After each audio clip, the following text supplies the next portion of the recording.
ధ్యానము ఎట్లా నమ్మిందంటే మా మిస్సెస్ రేపు చనిపోతుంది ఎల్లుండి చనిపోతుంది అని డాక్టర్లు డిశ్చార్జ్ చేసిన తర్వాత ఇంటికి తీసుకొచ్చిన తర్వాత ధ్యానం మాస్టర్ మా మల్లికార్జున మా అల్లుడు ధ్యానం గురించి చెప్పిన తర్వాత ధ్యానం పట్టుకుంటే ఆమె బ్రతికి ఇప్పటికి 11 సంవత్సరాలు బతికింది. దానివల్ల నేను ధ్యానం నమ్మాను.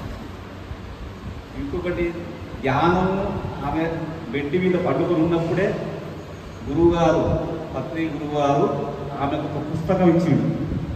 అది ఎక్కడి నుంచి తెలియదు, ఆమె బెడ్లో పడ్డది.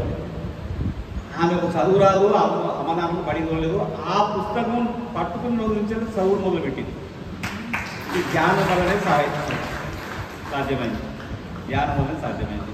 అట్లా ధ్యానం నమ్మింది.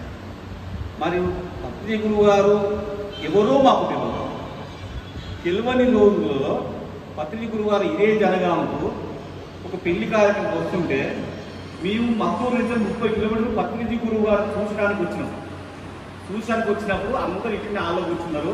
మేము అక్కడ డోర్లకు ఎంట్రెన్స్ కాగానే పత్రి గురువు గారు వేసి నిలబడి రావే అనిపించింది. ఇంతమంది ఉన్నాక ఇంత దగ్గరికి పోతే నువ్వు చనిపోయినావు కదా, ఎందుకు వచ్చినావు అని అడిగాడు. బస్సులో కండక్టర్ టికెట్ కొడితే కండక్టర్ అందరూ గుర్తుపడుతుంది, కండక్టర్ 50 మంది గుర్తుపడలేడు. ఇంతమంది పెళ్లి ప్రజల్లో లేచి నిలబడి ఈ ఒక్కదాన్ని రావే ఇట్లా ఈగా ఆయన ఎట్లా తెలుసు అని నీకు వండరైపోయినా గుర్తుపట్టి దగ్గరికి వచ్చిన నువ్వు పోయినావు కదా, ఎందుకు వచ్చినా అడిగాడు. పోయినా నువ్వు రమ్మంటూ వచ్చినా అని సమాధానం ఇస్తే అప్పుడు గురువుగారు దెబ్బ మీద చేయగొట్టి నువ్వు పునర్జన్మించిన పో అన్నాడు. అది నాకు నమ్మకమైంది. ఒక పోలీస్ డిపార్ట్మెంట్ కర్కశంగా ఉన్నోని ఈ ప్రూఫ్లతో నాకు ధ్యానం అంటే నమ్మకం ఉండేది.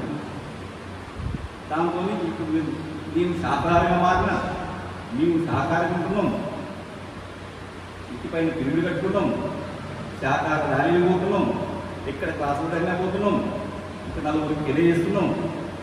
ఈ ధ్యానం వల్ల ఒక గొప్పతనం ఉంటుంది.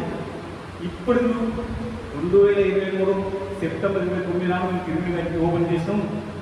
అప్పటి నుండి ఇప్పటి వరకు ఉదయం 4 to 6, 10 to 12, 5 to 7 ఒక్కరోజు ఆపుకుంటారు. రెగ్యులర్గా క్లాస్ వస్తుంది. రెగ్యులర్గా వస్తున్నారు.